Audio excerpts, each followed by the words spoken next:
welcome back to my YouTube channel. Thank you so much guys for tuning in. I'm here to update you of what is going to happen on The Queen from the 10th to the 14th of August 2020. On Monday, Hector and Jairus cook up a plan to take over new territory. Vuyiswa gets Georgina to help her prove her innocence.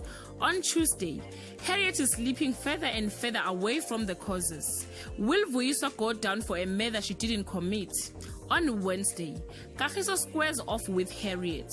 Vuyiswa and Georgina beat Hector and Jairus at their own game. On Thursday, the tension between Kagiso and Harriet reaches boiling point. Hector is under pressure as Vuyiswa forges on with her investigation. On Friday, the Khoza family is falling apart. Vuyiswa is closing in on the killers but doesn't realize that they have plan of their own. Guys, this is all I have for today. You can leave your comment below and share your thoughts. Till we meet again, I love you so much guys. Bye.